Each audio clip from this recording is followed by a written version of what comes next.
We're going to mount the motor to the motor mount and the prop to the motor. And the motor I'm using is a Turnigy 1500 kV motor. It's a Turnigy 2730 brushless motor. It's a park flyer size, and the thrust is about up to 410 grams using a 7 by 3.5 propeller or smaller. Because I don't want a tall propeller, I've gone to a 3-bladed propeller, and I've done extensive testing on a number of propellers for this particular motor, including 4-blade and up to 6-blade propellers. And the one that produced the lowest current drain and the longest run time, as well as the best thrust, or equal to the best thrust of even the 6-blade propeller, is this Gemfan 5045 bullnose propeller, and it's a 3-blade. It comes in a package. It's of 4, and it's meant for or 2. It has a left-hand and a right-hand version, and it's meant for quadcopters and the like, which often have small propellers. And there's a left-hand and a right-hand version. We're going to use the regular right-hand version, and this version, when it's turning right, will produce thrust behind the blade. And you see there's a front and a back. Now, because the motor is going to mount in the back of the plane, we're actually going to put the front of the propeller towards the motor instead of the other way around. And again, it should be producing thrust backwards when it's turning right hand. You remember we have this left hand thrust angle at the back of the plane, which will turn the plane to the right, compensating for the fact that the propeller is turning right and producing left-hand thrust, trying to turn the plane to the left. I'm also using a spinner system that's designed to fit onto the motor, and it's a 3mm to 5mm spinner system, and we put that on the shaft, and then the propeller forward facing towards the motor, and we'll tighten the nut down, and what that does is pull the rear part of the spinner towards the propeller, and it tightens on the shaft, gripping the shaft. And so you need to put a small rod through the hole in the spinner and turn it, holding the propeller, not the motor.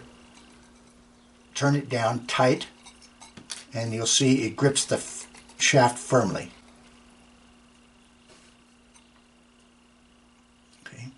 This particular motor is an outrunner motor, so the outside has the magnets and the inside has the brushless coils. These produce more torque and can swing a bigger prop.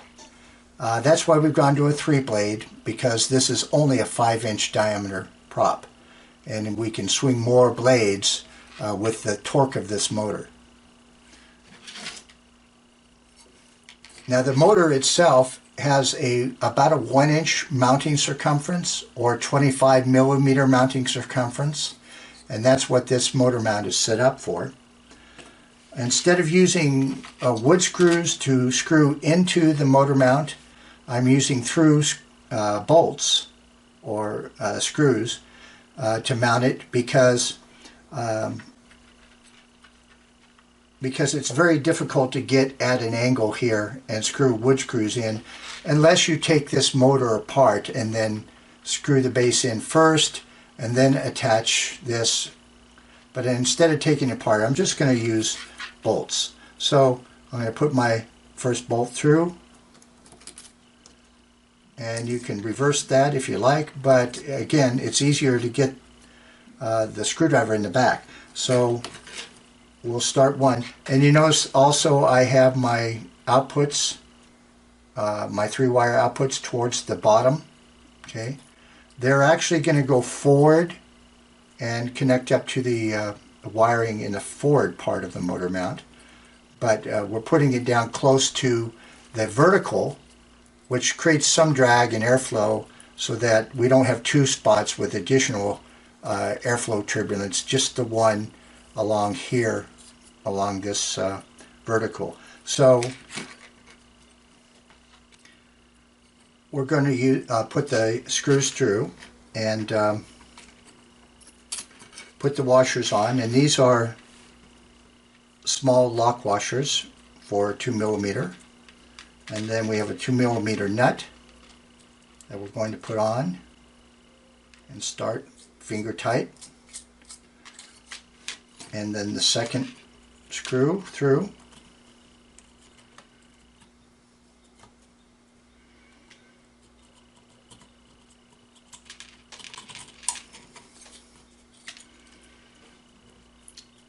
the washer and the nut,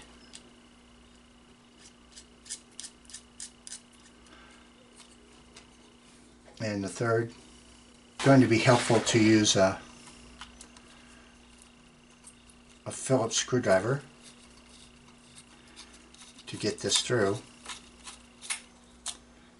We'll loosen up the other screws a little so we have some maneuvering room. Okay.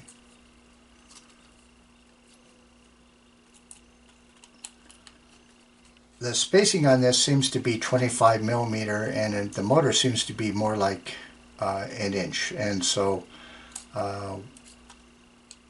the screws would go in at a little bit of an angle, but they work fine.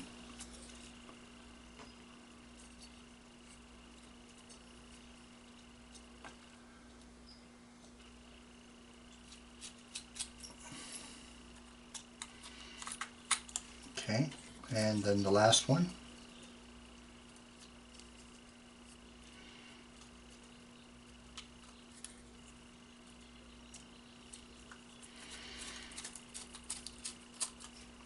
And the washer,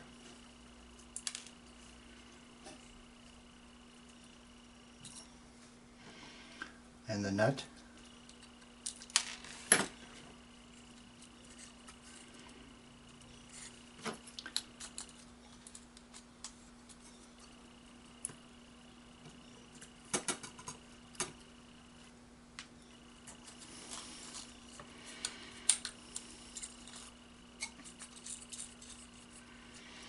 we'll hand tight all those down, and then we'll finish tightening them with the screwdriver.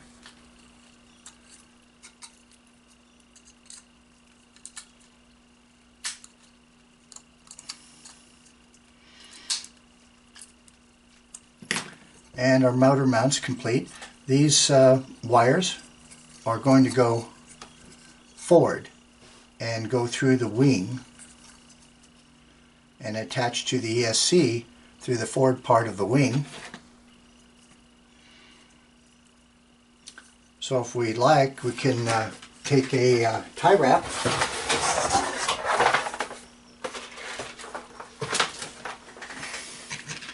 and put around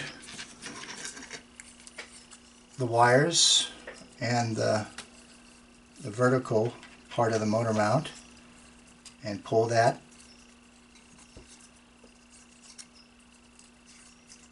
to hold them in place.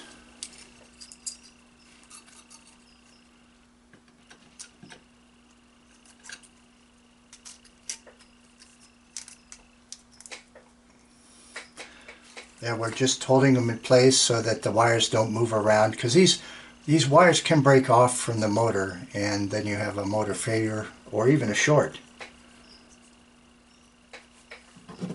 So we'll clip off that excess from the tie wrap,